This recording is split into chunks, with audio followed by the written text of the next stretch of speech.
Welcome to another episode of My Weird Prompts, an AI-generated podcast featuring the random prompts of Daniel Rosehill as answered by a revolving cast of friendly AI characters.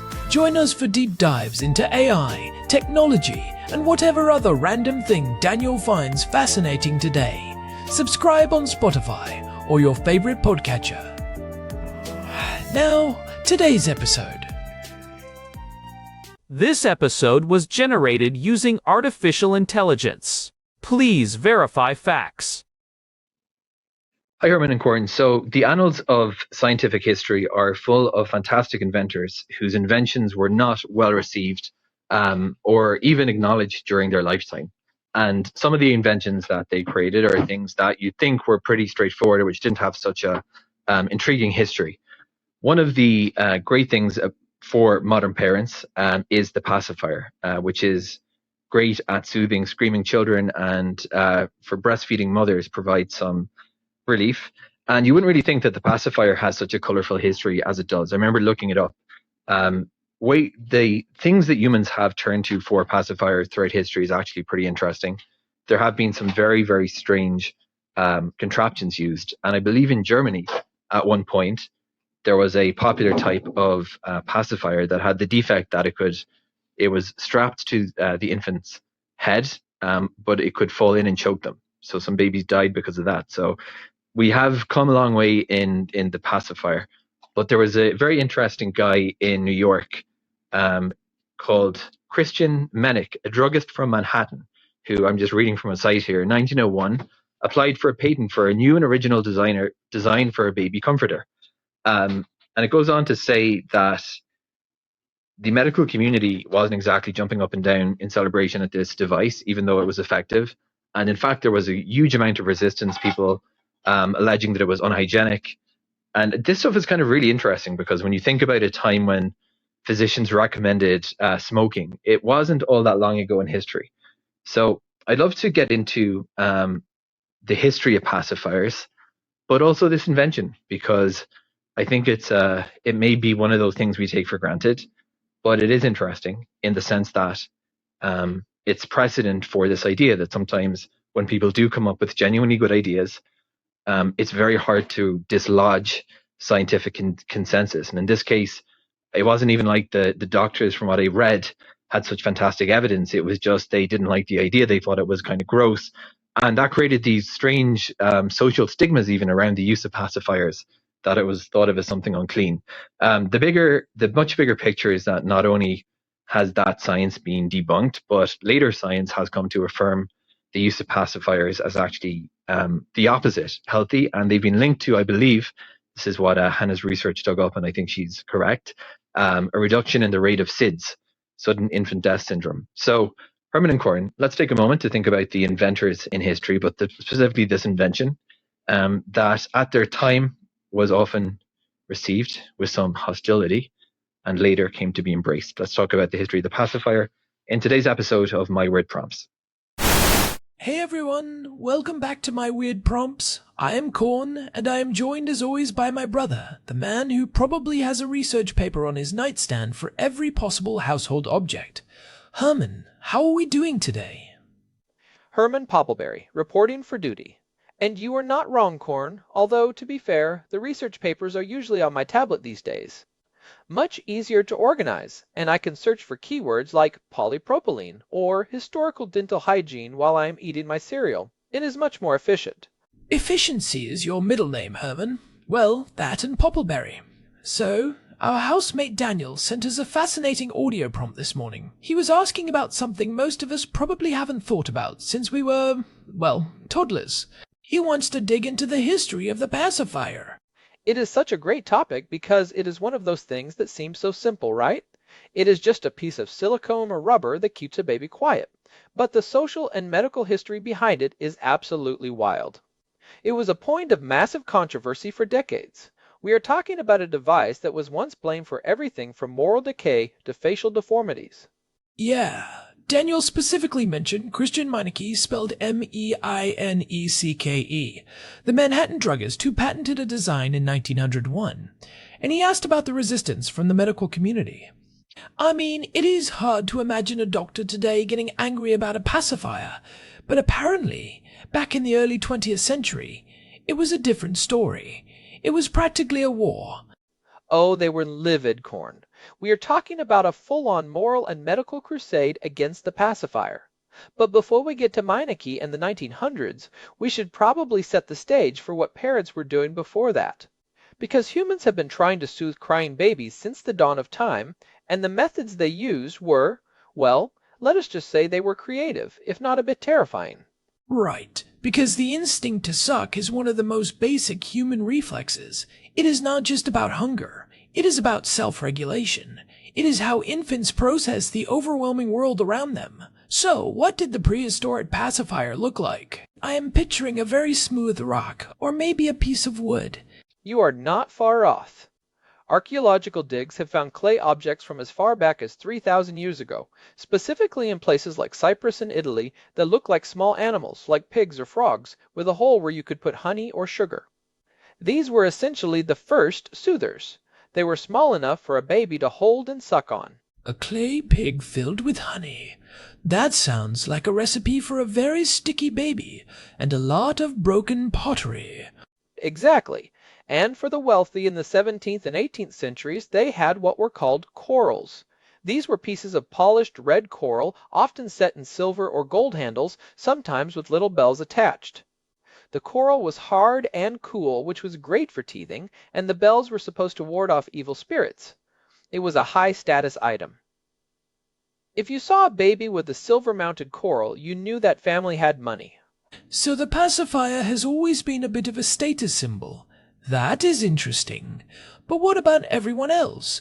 The people who couldn't afford silver-mounted coral? For most of history, the common person used what were called sugar tits or sugar rags.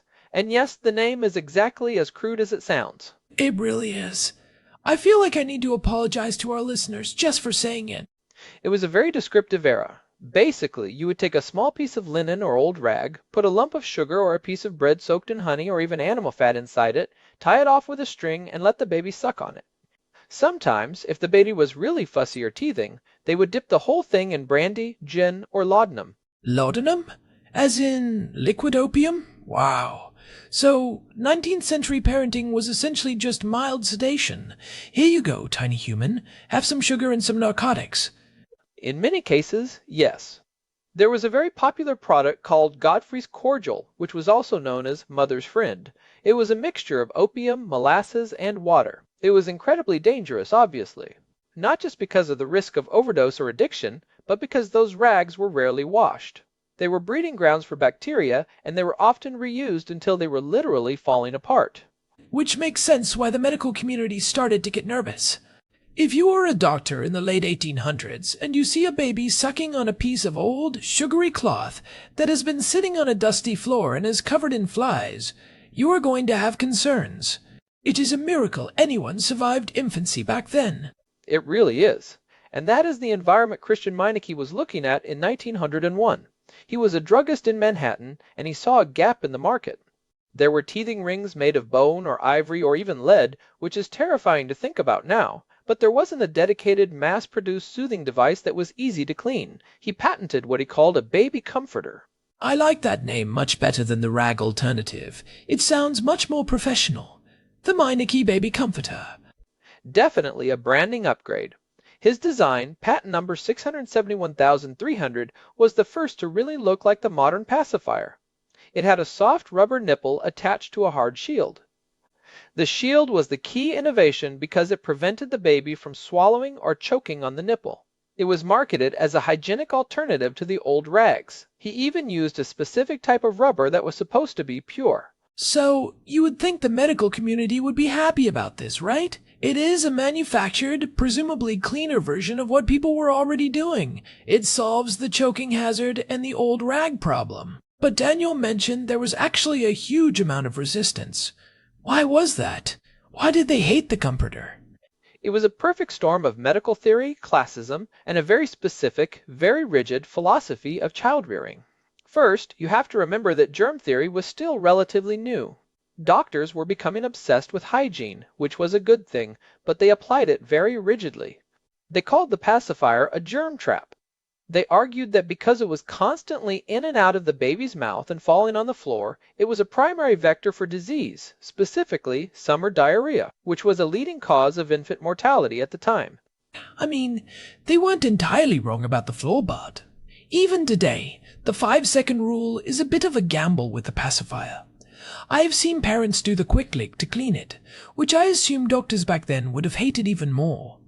Oh, they would have had a stroke, but they took it to an extreme. There was this famous pediatrician in the early 20th century, Dr. Frederick Truby King. He was a huge figure in New Zealand and the United Kingdom, and his influence spread to the United States through his Plunkett Society. He hated pacifiers with a passion. He called them a soul-destroying habit. Soul-destroying. Herman, that seems a bit dramatic for a piece of rubber. Did he think the baby was selling their soul to the rubber industry? He believed that a child's character was formed in infancy through discipline and routine. He preached that babies should be fed on a strict 4-hour schedule and that they should never be picked up when they cried. To him, a pacifier was a way of cheating the routine. It was seen as a sign of a lazy mother who didn't have the discipline to let her child learn self-control. He actually wrote that the pacifier was the most common cause of the destruction of the peace and happiness of the home. Wow. So it was a moral judgment as much as a medical one. It was basically, if you use this, you are a bad parent and your child will grow up to be a weak-willed person. Exactly. And it became a massive class issue. The middle and upper classes, who could afford to follow these strict, labor-intensive parenting philosophies, and who often had help, looked down on the working-class mothers who used pacifiers. If you were a mother working in a factory or running a busy household without help, you needed that baby to be quiet so you could get things done. So, the pacifier became a marker of the lower class. It was seen as vulgar and common. It is interesting how often medical advice is actually just thinly veiled social commentary. Don't do this thing that poor people do because it makes you look poor. But what about the physical arguments? I remember hearing that pacifiers would ruin a baby's teeth or change the shape of their jaw. Was that part of the resistance back then too? Absolutely. That was one of the biggest talking points. They called it the pacifier face. Doctors claimed it would lead to a narrowing of the palate, protruding teeth, and even adenoid problems. They argued that constant sucking would deform the soft bones of the face, leading to a vacant expression. They even blamed it for causing mouth breathing, which they thought led to lower intelligence. A vacant expression. They were really pulling out all the stops to scare parents. Is there any truth to that, though? Does it actually change your face? To some extent, yes, but only if the habit continues into childhood. For an infant, the bones are very pliable, but they also bounce back. Most modern orthodontists will tell you that if a child stops using a pacifier by age 2 or 3, there is usually no permanent damage. But back then, they were telling parents that even a few months of use would permanently disfigure their child and ruin their chances of a good marriage or a successful career. It was intense. That is a lot of pressure to put on a parent who just wants 10 minutes of peace to drink a cup of coffee.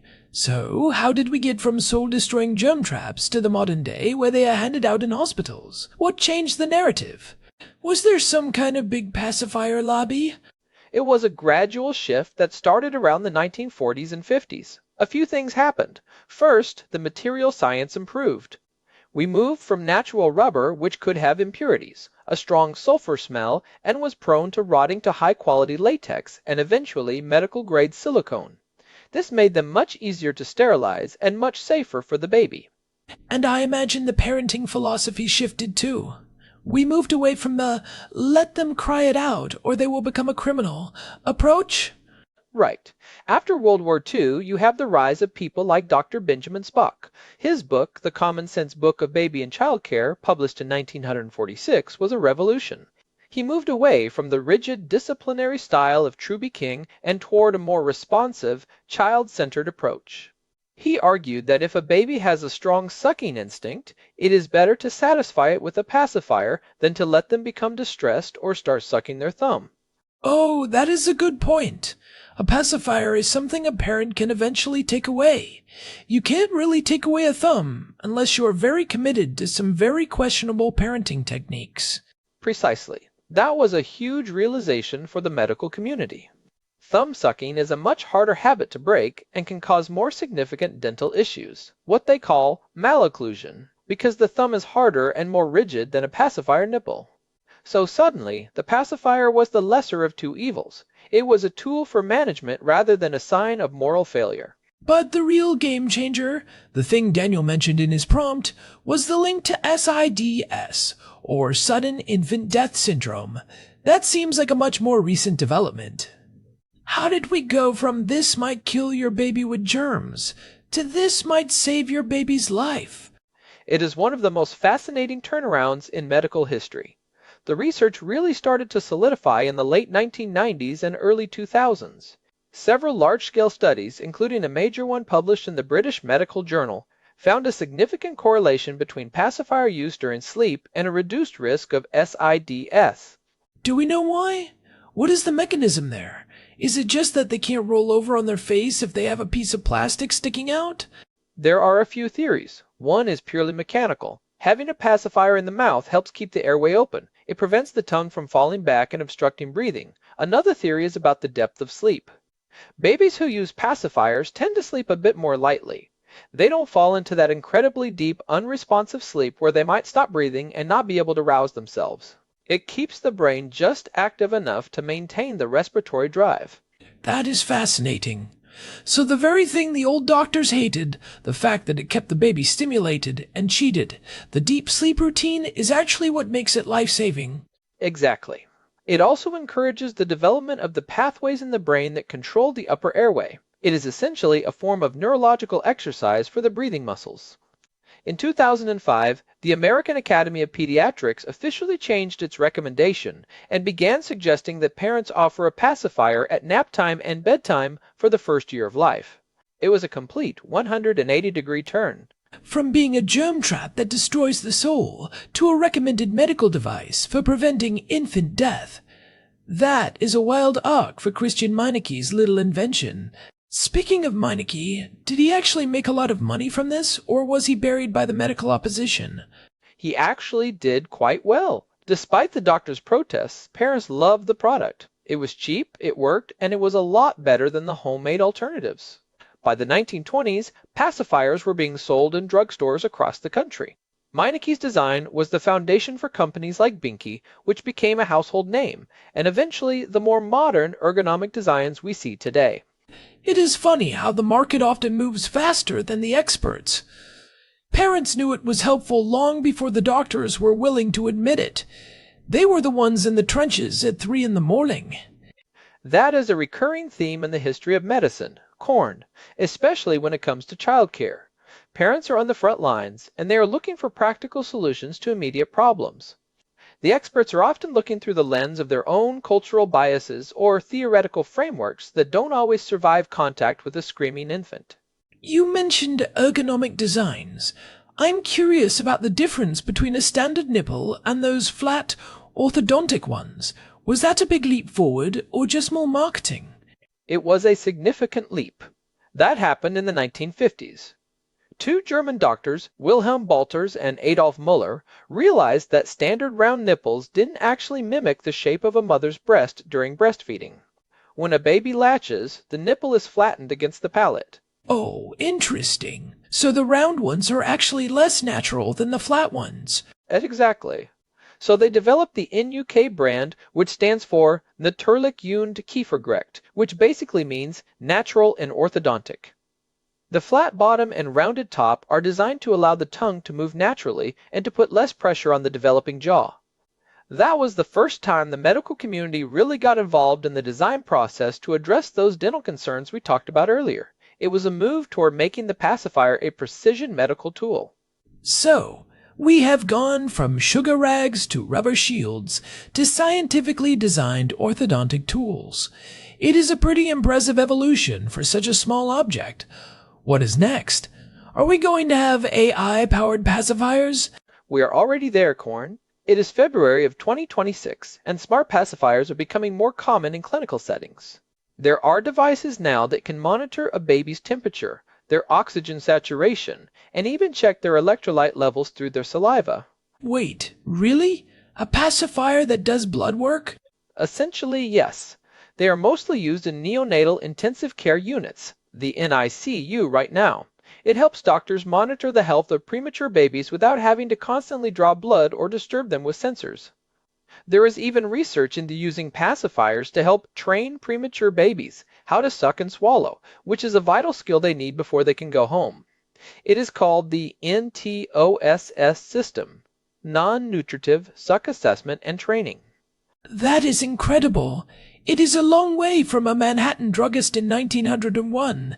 It has gone from a comforter to a life-saving diagnostic tool. It really is. And it is a great reminder that even the most mundane things in our lives, the things we step on in the middle of the night or find under the couch cushions, often have these deep, complex histories filled with controversy, class warfare, and scientific breakthroughs. Definitely. I think the takeaway here is that the pacifier isn't just a silencer. It is a medical tool, a social marker, and a piece of engineering that has saved countless lives. And it is also a reminder that today's medical certainty might be tomorrow's weird history. Well said, Korn. It is a testament to human ingenuity and our eternal, desperate desire for a good night's sleep. Amen to that. Well, I think we have covered a lot of ground today. We have looked at the dangerous sugar rags of the past, the bold innovation of Christian Meinecke, the intense medical backlash of the early 20th century, and the eventual redemption of the pacifier through modern science. It is a wild ride, and if any of our listeners are parents, hopefully this gives you a little more confidence next time you reach for that pacifier. You are not being lazy, you are using a scientifically backed safety device that has been 3,000 years in the making. Exactly. And hey, if you've been enjoying the show, we would really appreciate it if you could leave us a review on your podcast app or over on Spotify. It genuinely helps other people find the show and keeps us going. We are a small operation, and every 5-star review is like a little shot of caffeine for Herman's research brain. It really does help. We love seeing your feedback and hearing your own weird prompts. You can find all our past episodes, including our deep dives into other weird inventions, at our website, myweirdprompts.com. We have an RSS feed there and a contact form if you want to send us a topic like our friend Daniel did today. Thanks again to Daniel for the prompt. This was a fun one to research. I might actually keep my old pacifier research papers on the nightstand for one more night.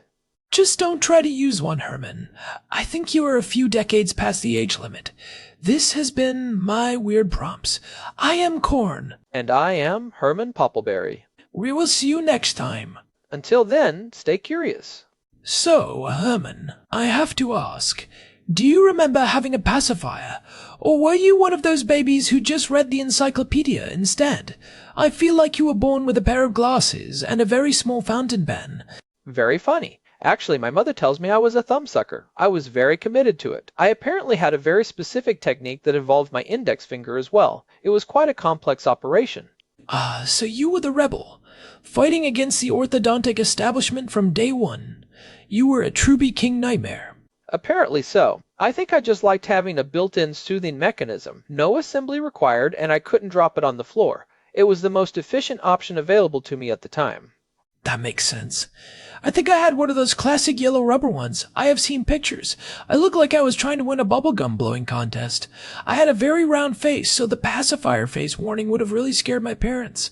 Well, you always were ambitious, and your face turned out just fine, Korn. Mostly. Mostly. I will take it, but seriously, the SIDS connection is what really sticks with me. It is amazing how something so small can have such a massive impact on public health. It is a reminder that sometimes the simplest solutions are the most effective. It really is. It is one of those rare cases where a simple behavior change, just offering a pacifier, can move the needle on a global scale. It is right up there with the Back to Sleep campaign in terms of impact. Right. The Back to Sleep campaign, which, if I remember correctly, happened around the same time the pacifier research was coming out in the 90s. Exactly. The 1990s were a huge decade for infant safety. We learned more in those 10 years about the physiology of infant sleep than we had in the previous 100. It was a golden age of pediatric research. It makes you wonder what else we are currently doing that will seem completely wrong 50 years from now. Maybe in 2076, people will listen to a podcast about how we used to let babies sleep in rooms without AI atmospheric monitoring. Oh, I am sure there is a long list. That is the beauty of science, though. It is self-correcting. We learn, we adapt, and we improve. We move from sugar rags to smart sensors. Well, on that note, I think we should wrap it up. I need to go see if Daniel has any more audio prompts waiting for us. He is probably researching the history of the toaster or something equally obscure. He usually does. The man has a never-ending supply of curiosity. It is a bit exhausting, to be honest. We're lucky to have him as a housemate. All right, everyone, thanks for listening to My Weird Prompts. We will be back soon with another deep dive into the strange history of the things you use every day. Take care, everyone. Keep your airways open and your curiosity active. Bye for now. Goodbye.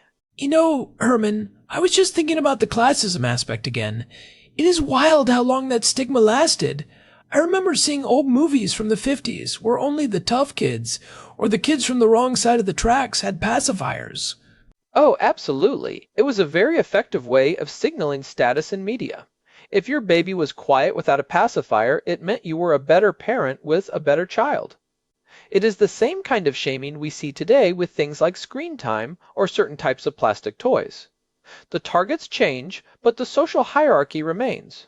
Yeah, the targets change, but the judgment remains the same. It is always about finding a way to feel superior to other parents. Sadly, yes. But at least now we have the data to push back against it. Science is the great equalizer, or at least it should be. True. Data doesn't care about your social standing. Most of the time, anyway. All right, for real this time, we are out. See you guys. See ya. One last thing, Herman. Did you ever find out why they called them pacifiers instead of comforters in the end? I feel like comforter is much more snuggly. Actually, pacifier became the dominant term in the United States, while dummy took over in the United Kingdom and Australia, and soother in Canada. It is just one of those regional linguistic shifts. Pacifier comes from the Latin pacificare, which means to make peace. To make peace. I like that. It is a very accurate description of what happens when you give one to a screaming infant. It is the ultimate peace treaty. It really is. The smallest, most effective peace treaty in history. Agreed.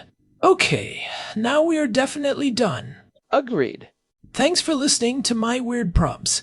Find us at myweirdprompts.com. And on Spotify. Bye. This episode was generated using Gemini Flash 3. Text-to-speech engine was Chatterbox Turbo.